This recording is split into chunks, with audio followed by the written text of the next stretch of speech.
கண்ணியமிக்க அல்லாஹ்வின் நல்லடியார்களே, புனிதமான இந்த ஜும்ஆவினுடைய நன்னாளில் நமக்கு வழங்கப்படக்கூடிய உபதேசங்களின் சாராம்சம் என்பது, ஒரு மனிதன் தன்னுடைய உள்ளத்தை பரிசுத்தப்படுத்திக் கொள்ள வேண்டியதனுடைய அவசியம் என்ன, மனிதனுக்கு அல்லாஹ் ஜல்ல ஷானஹு தஆலா அகம் புறம் என்று இரண்டு அமைப்பை ஏற்படுத்தியிருக்கிறார். அந்த இரண்டில் அகம் நம்முடைய கல்வி சார்ந்த விஷயங்கள், அது குறித்து மார்க்கம் சொல்லித்தரக்கூடிய தெளிவுகள் என்ன என்பதைத்தான் இந்த ஜும்ஆவின் வாயிலாக நாம் தெரிந்து கொள்ள கடமைப்பட்டிருக்கிறோம். அல்லாஹ் ஜல்ல ஷானஹு தஆலா கேட்கக்கூடிய விஷயங்களை வாழ்நாளில் அமலுக்கு கொண்டு வருவதற்கான நசீபை அனைவருக்கும் தந்தருள்வானார். கண்ணியமிக்க முஃமினீன்களே, அல்லாஹ் ஜல்ல ஷானஹு தஆலா இந்த உலகத்தில் எல்லா படைப்பினங்களையும் இரண்டு விதமாக பிரித்து படைத்திருக்கிறார். முதல் விஷயம், முதல் படைப்பு என்பது உயிரற்றவைகள். உயிரற்றவை என்று சொன்னால் அதற்கு வளர்ச்சி இருக்காது, அதால் எதையும் கேட்டுக்கொள்ள முடியாது, செவிமடுக்க முடியாது. உயிரினங்கள் அல்லாத மற்ற அனைத்தையுமே நாம் உயிரற்றவை என்று சொல்லுகிறோம். உதாரணத்திற்கு இந்த கட்டிடமாகட்டும், மேலே சொல்லக்கூடிய மின்விசிறியாகட்டும், நம்முடைய உடலில் இருக்கக்கூடிய ஆடைகளாகட்டும், இவையெல்லாம் இறைவனின் படைப்புகள். அதற்கு உயிர் கிடையாது. அல்லாஹ் ஜல்ல ஷானஹு தஆலாவுடைய இன்னொரு படைப்பு இருக்கிறது, உயிரினங்கள். அந்த உயிருள்ள வஸ்துக்களையும் அல்லாஹ் ஜல்ல ஷானஹு தஆலா இரண்டு விதமாய் பிரித்து வைத்திருக்கிறார். உயிர் இருக்கக்கூடிய எல்லா படைப்பினங்களும் பேசவும் கேட்கவும் பழகவும் செய்யக்கூடியது அல்ல. உதாரணத்திற்கு தாவரங்களை அல்லாஹ் படைத்திருக்கிறார். அவற்றுக்கு உயிர் இருக்கிறது. அவற்றுக்கு நாம் தண்ணீரை ஊற்றினால் அதில் இருக்கக்கூடிய சக்திகளை எடுத்து அவைகள் வளர ஆரம்பிக்கும். அதில் நாம் நஞ்சை கலந்துவிட்டால் அந்த தாவரங்களுடைய மரங்களுடைய வேர்களில் விஷத்தை செலுத்திவிட்டால் அதனுடைய தாக்கத்தை தாங்கிக் கொள்ள முடியாமல் அவை இறந்துவிடும். ஆனால் அந்த தாவரங்களால் பேச முடியாது, பார்க்க முடியாது, பழக முடியாது, தொடர்பு கொள்ள முடியாது. இன்னொரு வகையான உயிரினங்கள் இருக்கிறது, அதுதான் மனிதன் அல்லாத மற்ற அனைத்து உயிரினங்களும். விலங்குகளாகட்டும், பறவைகளாகட்டும், நீந்தக்கூடிய மீன்களாகட்டும், ஊறக்கூடிய உயிரினங்களாகட்டும், இவற்றுக்கெல்லாம் உயிர் இருக்கிறது. அவற்றால் பார்க்க முடியும், அவற்றுக்குள் தொடர்புகளை ஏற்படுத்திக் கொள்ள முடியும், அவற்றுக்குள் பேசிக்கொள்ள முடியும். ஆனால் அல்லாஹ் ஜல்ல ஷானஹு தஆலா அவற்றுக்கு தராத ஒரு சிறப்பம்சத்தை உயிருள்ள மனிதனுக்கு மட்டுமே இந்த உலகத்தில் தந்திருக்கிறார். அதுதான் அக்ல், அறிவுன்னு சொல்லலாம், கல்வி, மனம்னு சொல்லலாம், சிந்தனைன்னு சொல்லலாம், மூளை என்று சொல்லலாம், ஆறாவது அறிவு என்று சொல்லலாம். சிந்தித்து செயல்படுதல் என்கிற அம்சம் இந்த உலகத்தில் யாருக்கும் வழங்கப்படவில்லை, மனிதனுக்கு மட்டுமே வழங்கப்பட்டிருக்கிறது. அதுதான் கல்வி. இந்த கல்வி, மனம், சிந்தனை என்கிற விஷயம் மனிதனை தவிர வேறு எந்த உயிரினத்திற்கும் கிடையாது. அவையெல்லாம் ஒரு அமைப்பின் மீது படைக்கப்பட்டிருக்கிறது. அந்த அமைப்பை விட்டு வெளியே வராது. நாளைய இரவு நமக்கு என்ன உணவு தேவை என்று இன்றைக்கு எந்த உயிரினமும் சிந்தித்து தனக்கான உணவுகளை சேமித்து வைத்துக் கொள்வது கிடையாது. ரசூலுல்லாஹி ஸல்லல்லாஹு அலைஹி வஸல்லம் ஹதீஸ்ல சொல்லுவாங்க, பறவை அதிகாலையில் வெறும் வயிற்றோடு தன்னுடைய கூட்டிலிருந்து கிளம்பி வெளியே வருகிறது, உணவுகளை தேடுகிறது, அல்லாஹ் ரிஸ்க் அளிக்கிறார், சாப்பிடுகிறது, வயிறை நிறைத்துக் கொள்கிறது, மீண்டும் கூட்டிற்கு திரும்பி வந்து விடுகிறது. நாளைய தேவைக்கான சிந்தனை எந்த விலங்குக்கும் இல்லை, மனிதனை தவிர. மனுஷனுக்கு மட்டும்தான் அல்லாஹ் ஜல்ல ஷானஹு தஆலா மனதை வைத்திருக்கிறார். மனதை, உள்ளத்தை, கல்வை, நியத்தை, அதே போல நஃப்ஸை அல்லாஹ் ஜல்ல ஷானஹு தஆலா மனுஷனுக்கு மட்டும்தான் கொடுத்திருக்கிறார். இந்த மனம் எப்படி இருக்க வேண்டும் என்கிற வழிகாட்டுதல் திருக்குர்ஆனில் கொடுக்கப்பட்டிருக்கிறது. வேறு எந்த உயிரினத்தை பார்த்தும் அல்லாஹ் பயான் பேசவில்லை. வேறு எந்த உயிரினத்திற்கும் வேதம் வழங்கப்படவில்லை, நீங்கள் இப்படித்தான் இருக்க வேண்டும். சிங்கங்கள், நீங்கள் மானை மட்டும்தான் வேட்டையாட வேண்டும், மனிதனை வேட்டையாடக்கூடாது, அல்லாஹ் சொல்லல. பசி வந்தால் தன்னுடைய பசி போகக்கூடிய அளவிற்கு உணவுகளை எடுத்துக்கொள்ளும். வயிறு நிறைந்து விட்டால் பக்கத்தில் தன்னுடைய இறை கடந்து சென்றாலும் கூட அவைகள் எந்த பாதிப்பையும் தராது. ஆனால் மனுஷன் அப்படி இல்லை. மனிதன் கொண்டால் வெளியே பார்த்தோம்னு சொன்னா பார்ப்பதற்கு மனிதனுடைய தோற்றம் அழகாக இருக்கும். ஆனால் அந்த மனம் இருக்குது இல்லையா, அந்த மனம் சமயத்தில் நல்லதாகவும் இருக்கும், கெட்டதாகவும் இருக்கும். விலங்குகளுக்கு அப்படி கிடையாது. சிங்கம், எல்லா சிங்கமும் ஒன்றுதான். நாய், எல்லா நாய்களும் ஒன்றுதான். எல்லா நாய்களுக்கும் ஒரே விதமான குணம் தான் கொடுக்க ஆனால் மனுஷனை பற்றி அல்லாஹ் அப்படி அமைச்சு வைக்கல. மனிதனை பொறுத்தவரை அல்லாஹ் அப்படி அமைக்கவில்லை. வெளியே பார்ப்பதற்கு அருவருப்பான தோற்றம் இருக்கும் மனுஷனுக்கு, ஆனால் மனம் சுத்தமாக இருக்கும். யாரை பற்றியும் எந்த தவறான சிந்தனையும் உள்ள இருக்காது. அவனுடைய உள்ளத்தால் அவன் உயர்ந்தவனாக இருப்பான். பார்க்கறதுக்கு அசிங்கமாக இருக்கும். ஒரு சில நபர்கள் இருப்பார்கள், பார்ப்பதற்கு அழகாக இருப்பார்கள், அவர்களுடைய தோற்றம் அழகாக இருக்கும், அவர்களுடைய பேச்சு இனிமையாக இருக்கும். உட்கார்ந்து பேசினா 4 கணக்காக பேசணும், அவ்வளவு இனிப்பா பேசுவாங்க. உள்ளுக்குள்ளால் மனம், அவர்களுடைய மனம் அழுக்காக இருக்கும். சிந்தனை, கெட்ட சிந்தனை இருக்கும். இவனுக்கெல்லாம் வந்துச்சு வாழ்க்கை பார்த்தியா, என்கிட்ட இத்தனை நாளாக வேலை செஞ்சுக்கிட்டு இருந்தவன் இன்னைக்கு பெரியார் ஆயிட்டான். உள்ள மனம், அவர்களுடைய மனம் பொறாமையில் பொங்கிக் கொண்டிருக்கும். வெளியே வார்த்தைகள் இனிப்பாக இருக்கும். எனவேதான் மனிதர்களை மட்டும் ஒரு கட்டுக்குள்ளால் கொண்டு வந்து விட முடியாது அல்லாஹ் ஜல்ல தஆலா. எனவேதான் மனிதர்களுக்கு மனம் சம்பந்தப்பட்ட ஒரு சில பாடங்களை சொல்லித் தருகிறார். வெறுமனே இபாதத் மட்டும் போதாது. அந்த இபாதத்தினுடைய நோக்கம் என்பது மனத்தை சுத்தப்படுத்த வேண்டும் என்பது. தொழுகையினுடைய நோக்கம் என்ன? நபிமார்களுடைய வரவின் நோக்கம் என்ன? மனிதனுடைய உள்ளத்தை பரிசுத்தப்படுத்த வேண்டும் என்பதுதான் அடிப்படையான விஷயம். இப்ப நாம் தெரிந்து கொண்டோம், மனிதனை தவிர மற்ற உயிரினங்கள் அனைத்துக்கும் உள்ள வித்தியாசம் என்ன, மனிதன் படைப்பின் அடிப்படையில் எப்படி வித்தியாசப்படுகிறான் என்பதை தெரிந்து கொண்டோம். என்ன வித்தியாசம்? மனம் மட்டும்தான் வித்தியாசம், கல்பு தான் வித்தியாசம். அந்த கல்வை நாம் பரிசுத்தப்படுத்த வேண்டும் என்பதையும் நாம் தெரிந்து கொண்டோம். என்ன காரணம்? ஏன் மனம் சுத்தமாக இருக்க வேண்டும்?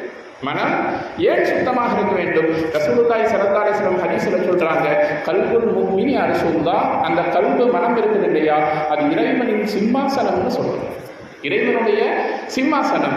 நம்முடைய வீடு எப்படி இருக்க வேண்டும்? பரிசுத்தமாக இருக்க வேண்டும், பார்ப்பதற்கு அழகாக இருக்க வேண்டும். வீட்டில் 2 பேர் இருப்பாங்க, 10க்கு 10 ஒரு ரூம் இருந்தால் போதும்.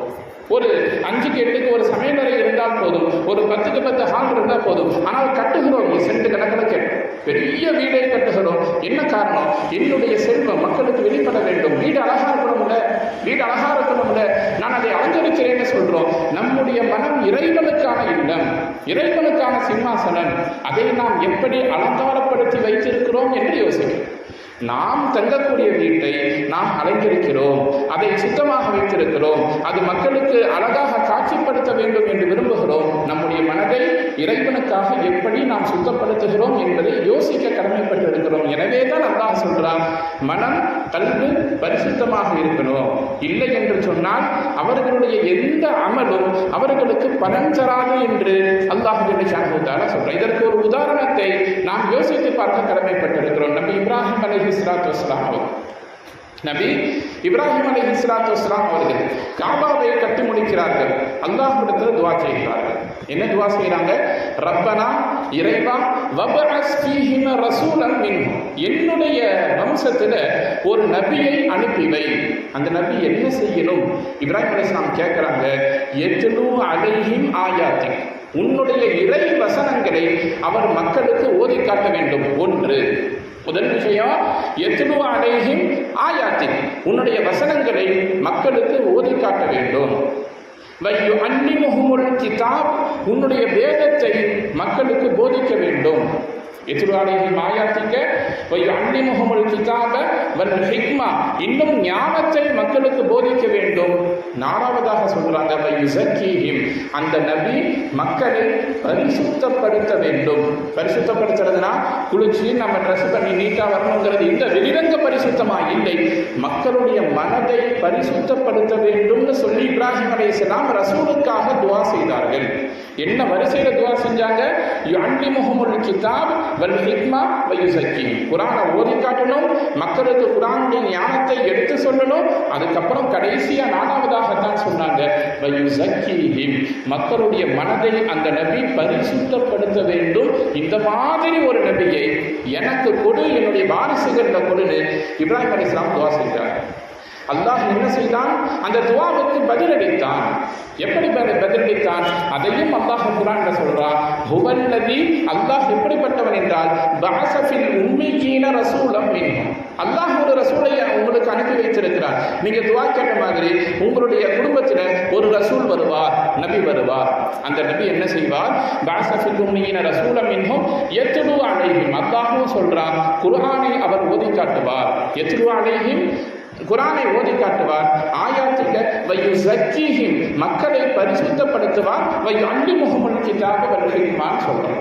அதுக்கப்புறம் அல்லாஹ்வுடைய அந்த கல்வி ஞானத்தை மக்களுக்கு போதிப்பார், ஞானத்தை சொல்வார். இந்த 2 வசனத்திலே, முதல் வசனத்துல இப்ராஹிம் அலைஹிஸ்ஸலாம் அல்லாஹ்கிட்ட கேட்கிறாங்க, அந்த நபி குர்ஆனை ஓதி காட்ட வேண்டும், வேதத்தினுடைய விஷயங்களை சொல்லித்தர வேண்டும், மக்களை பரிசுத்தப்படுத்த வேண்டும்னு சொல்றாங்க. அல்லாஹ் என்ன சொல்றாங்கன்னா, அந்த நபி என்ன செய்வார், நான் நபியை அனுப்புவேன், அந்த நபி குர்ஆனை ஓதிவிட்டு அல்லாஹ் மக்களுடைய மனதை பரிசுத்தப்படுத்தி விட்டு தான் கல்வியை சொல்லித் தருவார்னு சொல்றார். அந்த வரிசை மாறுகிறது. இப்ராஹிம் அலைஹிஸ்ஸலாம் அந்த யுஸக்கீஹிம் என்று மனதை பரிசுத்தப்படுத்த வேண்டும் என்று அல்லாஹ்கிட்ட 4வதாக கேட்டார்கள். அல்லாஹ் அதை 2வதாக கொடுத்தார். இதுதான் 2 வசனத்திலையும் இருக்கக்கூடிய முரண்பாடு. இப்ராஹிம் அலைஹிஸ்ஸலாம் என்ன கேட்டாங்க, அந்த நபி மக்களுடைய மனசை பரிசுத்தப்படுத்தணும். 4வதா கடைசியா கேட்டாங்க. அல்லாஹ் 4வதாக இல்லை, ஒரு நபி வந்தால் அவர் குர்ஆனை ஓதிவிட்டு முதல்ல உள்ளத்தை தான் பரிசுத்தப்படுத்த வேண்டும் என்று அல்லாஹ் அந்த தஸ்கியத்தை 2வதாக வைத்தார். இந்த ஆயத்தில் சொல்லப்படக்கூடிய விஷயம் யுஸக்கீஹிம் தஸ்கியத், உள்ளத்தை சுத்தப்படுத்துதல் என்றால் என்ன என்பதை நாம் விளங்கி சொல்ல வேண்டும். மனசுல தான் அந்த எல்லா விதமான கெட்ட எண்ணங்களும் இருக்கும். எனவே தான் ரசூலுல்லாஹி ஸல்லல்லாஹு அலைஹி வஸல்லம் சொன்னாங்க, இன்ன ஃபில் ஜஸதி முதுகத்துன், ஒரு மனிதனுடைய உடலில் ஒரு சதை துண்டு இருக்கிறது, ஒரு பகுதி இருக்கிறது. இன்னஃபில் ஜஸதி முதுகத்துன் இதா ஸலஹத், அந்த சதை துண்டு சரியாகிவிட்டால் ஸலஹல் ஜஸது குல்லு, அந்த மனிதனுடைய ஒட்டுமொத்த உடலும் சரியாகிவிடும். உடல் சரியாயிருக்குன்னா ஆரோக்கியமாக இருக்கும்னு அர்த்தம் இல்லை. அந்த மனிதனுடைய வாயிலிருந்து வரக்கூடிய வார்த்தை பிறரை நோவினைப்படுத்தாது, அவனுடைய கரங்கள் ஹராமை செய்யாது, அவனுடைய கால்கள் ஹராமை நோக்கி நடக்காது, அவனுடைய கண்கள் ஹராமை பார்க்காது. இப்படி ஒட்டுமொத்த உடலிலிருந்தும் பாவங்கள் வெளிப்படுவது தடுக்கப்பட்டுவிடும். எப்பொழுதுன்னு சொன்னா அந்த உடலில் இருக்கக்கூடிய ஒரு பகுதி சுத்தமாகிவிட்டால். ரசூலுல்லாஹ் தொடர்ந்து பேசுகிறார்கள், இதா ஃபஸதல் ஜஸது குல்லு, ஒரு மனிதனுடைய உடலில் இருக்கக்கூடிய ஒரு பகுதி கெட்டு போய்விட்டது என்று சொன்னால் ஒட்டுமொத்த உடலும் நாசமாகிவிடும், ஒட்டுமொத்த உடலும் கெட்டுவிடும். அலா வஹியல் கல்புன்னு சொன்னார். அறிந்து கொள்ளுங்கள், அதுதான் கல்பு, உள்ளம் என்று ரசூலுல்லாஹி ஸல்லல்லாஹு அலைஹி வஸல்லம் சொன்னார். அந்த உள்ளம் நல்லா இருந்துச்சுன்னா, நிம்மதியாக இருந்தால், சரியானதாக இருந்தால், இறைவனுக்கு பயந்ததாக இருந்தால் ஒட்டுமொத்த உடலும் சீராக இயங்கும். உள்ளம் கெட்டுவிட்டால் மொத்தமும் கெட்டுவிடும் என்று நபி ஸல்லல்லாஹு அலைஹி வஸல்லம் அவர்கள் அந்த தஸ்கியத், உள்ளத்தினுடைய தூய்மையை பற்றி நமக்கு சொல்லி தந்தார்கள். ஒரு விஷயத்தை நாம் விளங்கிக்கணும், நாம் அடிப்படையில் மனிதர்கள், மலக்குகள் அல்ல. ஈமான் மலக்குகளிடத்திலும் இருக்கிறது, மனிதர்களிடத்திலும் இருக்கிறது. என்ன வித்தியாசம்? ஈமானின் அடிப்படையில் மலக்குமார்களுடைய ஈமானுக்கும் மனிதர்களுடைய ஈமானுக்கும் என்ன வித்தியாசம்? மலக்குமார்களுடைய ஈமான் எந்த விதத்திலேயும் கூடவும் செய்யாது, குறையவும் செய்யாது. அவர்களுடைய ஈமான் ஈமானாக இருக்கும், அவர்கள் இபாதத்தாக இருக்கும். மனசுல ஆசை இல்லை. மலக்குமார்களுடைய மனசுல இதை சாப்பிடணும், அதை அனுபவிக்க வேண்டும், அங்க போக இங்க வரணும், எந்த விதமான ஆசையும் இருக்காது. ஒரு சில மலக்குமார்கள் தக்பீர் கட்டிய நிலையில படைக்கப்பட்ட காலத்திலிருந்து அழிக்கப்படக்கூடிய காலம் வரை ஒட்டுமொத்தமாக தக்பீரிலேயே இருப்பார். ஒரு சில மலக்குமார்கள் ருக்குவிலேயே இருப்பார்கள், ஒரு சில மலக்குமார்கள் சஜிதாவிலேயே இருப்பார்கள். படைப்பின் நோக்கத்தை சரிவர செய்யக்கூடியவர்கள் மலக்குமார்கள். ஈமான் குறையவும் செய்யாது, கூடவும் செய்யாது. எப்படி படைக்கப்பட்டார்களோ அப்படியே இருப்பாங்க. ஆனால் மனிதர்கள் அப்படி அல்ல. நம்முடைய மனசுல ஈமான் ஏற்ற இறக்கத்தோடு காணப்படும்.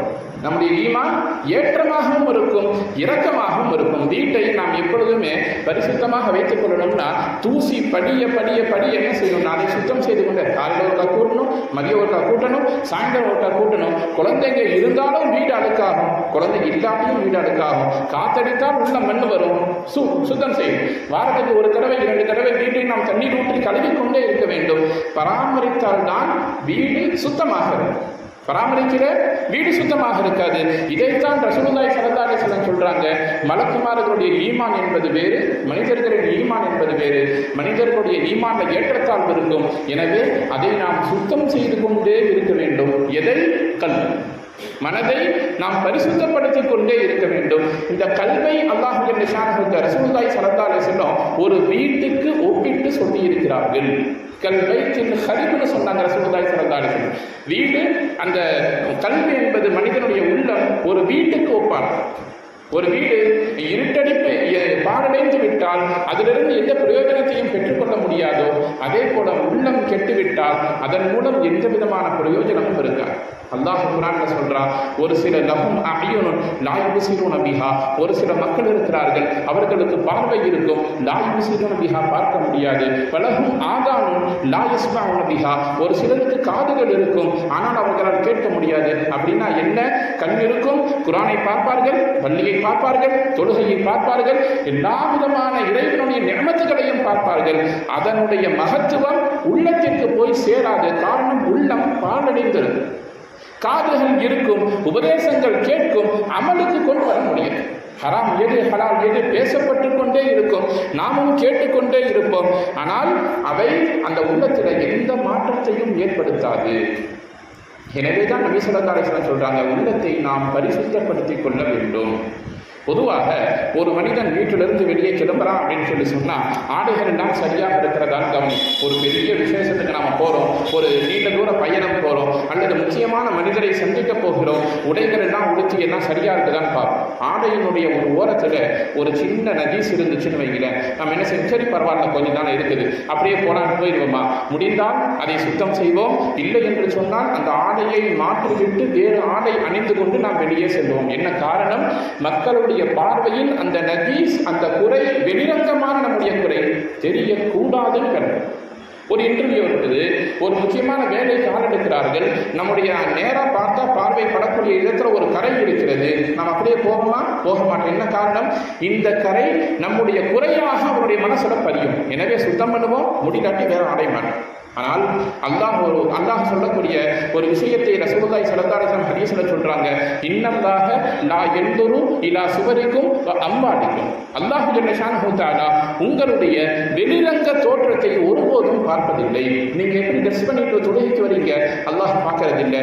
உங்களுடைய ஆடை கரண்டைக்கு மேல இருக்குதா கீழே இருக்குதா, பிரச்சனை இல்லை. ஆடை கிழிந்து இருக்கிறதா இல்லையா, பிரச்சனை இல்லை. அத்தர் உயர் ரகமாக இருக்கிறதா, பிரச்சனை இல்லை. அல்லாஹ் பார்ப்பது வலாகி யன்துரு இலா குலூபிக்கும் வ அஅமாலிக்கும், உங்களுடைய மனதை அல்லாஹ் பார்க்கிறான். அல்லாஹ் இதை பார்க்கிறான், வெளிரங்க தோற்றத்தை பார்ப்பதில்லை, மனதை பார்க்கிறான்.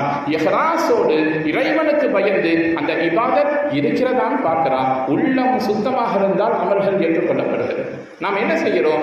வெளிரங்கத்தில் மக்கள் பார்க்க வேண்டும் என்பதற்காக ஆடையில் இருக்கக்கூடிய நஜீஸை நீக்குவதற்கு நாம் முற்படுகிறோமே தவிர ஒருபொழுதும் உள்ளத்தை, அல்லாஹ் பார்க்கக்கூடிய உள்ளத்தை பரிசுத்தமாக வைத்துக் கொள்ள வேண்டும் என்கிற ஒரு சிந்தனை மக்களிடத்தில் வருவது கிடையாது. அப்படி என்ன காரணம்? உள்ளம் பாரடைந்தால் என்ன நடக்கும்னு சொன்னா எந்த கயிறும் நம்முடைய மனசுக்குள் வராது. உள்ளுக்குள்ள பொறாமையும் வஞ்சகமும் எல்லா விதமான ஷர்றுகள், எல்லா விதமான கெடுதியும் மனதிற்குள்ளால் ஆக்கிரமித்து விடும். இது ஏற்படுத்தக்கூடிய பாதிப்பு உள்ளத்தின் கரும்புள்ளியை ஏற்படுத்திவிடும். நாம் செய்யக்கூடிய பாவம் என்ன ஆகும் சொன்னா உள்ளத்தில் ஒரு கரும்புள்ளியை ஏற்படுத்திவிடும். அந்த பாவங்கள் அதிகமாகின்ற பொழுது உள்ளம் இருட்டடித்து விடும். அதனால நன்மை உள்ள போய் சேராது. எனவே தான் ரசூலுல்லாஹ் சொல்றாங்க, அப்பப்ப நீங்கள் தௌபா செய்து கொள்ளுங்கள். ஒவ்வொரு நாளும் இரவு உறக்கத்திற்கு செல்வதற்கு முன்னால் இன்னைக்கு காலையிலிருந்து இரவு வரை நாம் என்ன பேசினோம், எத்தனை இடங்களில் போய் பேசினோம், அதை நாம் யோசிக்க வேண்டும். தனியாக உட்கார்ந்து யோசிக்கணும். அந்த மனதை பரிசுத்தப்படுத்தக்கூடிய அம்சங்களை நபி ஸல்லல்லாஹு அலைஹி வஸல்லம் சொல்லித் தரும் பொழுது முக்கியமாக 2 விஷயத்தை சொல்றாங்க. ஒன்று திக்ருல்லாஹ், இன்னொன்று திக்ருல் மௌத். முதல் விஷயம், இறைவனை நினைத்துக் கொண்டிருப்பது, திக்ர் செய்வது, இது உள்ளத்தை பரிசுத்தப்படுத்தும். 2வது, மரணத்தின் சிந்தனை உங்களுடைய உள்ளத்தை பரிசுத்தப்படுத்தும். இந்த 2மே உள்ளம் சார்ந்த ஒரு மனிதனுடைய வியாதியை சரி செய்யக்கூடிய அம்சம். இந்த 2மே மனுஷனுக்கு எப்பயுமே இருக்கணும். வெளிரங்கத்தில் நம்முடைய இபாதத் எவ்வளவு அழகாக இருந்தாலும் அது மனதை ஒருபொழுதும் மாற்றாது. நல்லா கவனிக்கணும். நாம் தொழுகிறோம், நோன்பு வைக்கிறோம், இபாதத் செய்கிறோம். இந்த இபாதத்துகள் அனைத்தும் நம்முடைய உள்ளத்தில் மாற்றத்தை ஏற்படுத்துமானா இந்த இபாதத்தின் நோக்கம் என்பது தஸ்கியத்துன் நஃப்ஸ், உள்ளத்தை சரி செய்வது என்று இருந்தாலும் கூட அவைகள் வெறுமனே அமல்களாகத்தான் இருக்கும். அந்த அமலில் இஹ்லாஸ் இருக்கணும். இருந்தால்தான் உள்ளம் சரியானா நம்முடைய வெளிரங்க நடவடிக்கை எப்படி மாறும் தெரியுமா? ஒரு மனிதன் பெருந்தன்மையாக மாறிவிடுவார். ரசூலுல்லாஹி ஸல்லல்லாஹு அலைஹி வஸல்லம் சஹாபாக்களுடைய உள்ளத்தை சரி செய்தார்கள். விளைவு என்ன ஆனதுன்னு சொன்னா சஹாபாக்கள் ஒரு மேம்பட்ட வாழ்க்கையை வாழ்ந்தார்கள். ரொம்ப மேம்பட்ட வாழ்க்கை. தன்னுடைய தகப்பனை கொலை செய்தவன் கூட தனக்கு முன்னால் வரும் பொழுது அவர்களிடத்தில் நல்ல முறையில் நடந்து கொள்ளக்கூடிய அளவிற்கு பெருந்தன்மைக்காரர்களாக சஹாபாக்கள் மாறி போனாங்கன்னு சொன்னா அதற்கு காரணம் என்ன? ரசூலுல்லாஹ் உள்ளத்தை சுத்தப்படுத்தினார்கள். தன்னுடைய சிறிய தந்தை ஒரு உஹது போர்ல கொலை செய்யப்பட்டிருக்கிறார். பத்ர் அல்லது உஹது போர் ரசூலுல்லாஹி ஸல்லல்லாஹு அலைஹி வஸல்லம் சிறிய தந்தை கொலை செய்யப்பட்டிருக்கிறார். ரொம்ப கொடூரமாக கொலை செய்யப்பட்டிருந்தார். உடல் உறுப்புகள் சிதைக்கப்பட்டது. அவர்களுடைய அந்த நுரையீரல் பிடுங்கி எடுக்கப்பட்டது. தலை தனியாக விட்டு ரொம்ப கொடூரமாக கொலை செய்யப்பட்டார்கள். அந்த கொலைக்கு காரணம் யார்? ஹிந்தா என்கிற பெண்மணி. அந்த கொலை செய்வதற்கு காரணம் கொன்றது யார்? வஹ்ஷி என்கிற மனிதர். இருவருமே பிற்காலத்தில் இஸ்லாத்தை ஏற்றார்கள். ரசூலுல்லாஹி ஸல்லல்லாஹு அலைஹி வஸல்லம் அதே ஹிந்தா ஒரு மசாயிலையும் கேட்கிறார். அந்த ஹிந்தா ரசூலுல்லாஹ்வுடைய மஜ்லிஸுக்கு என்னுடைய கணவர் கஞ்சராக இருக்கிறார், அவர் செலவுக்கு காசு தர்றதில்லை, என்னுடைய தேவைக்கு தகுந்தால் போல் அவருடைய ஆடையிலிருந்து நான் காசுகளை எடுத்துக்கொள்ளலாமா? ரசூலுல்லாஹ் கேள்வி கேட்டாங்க. ரசூலுல்லாஹ் பதில் சொல்லியிருக்கிறார்கள். ஹதீஸ்களில் பதிவு செய்யப்பட்ட வரலாறு.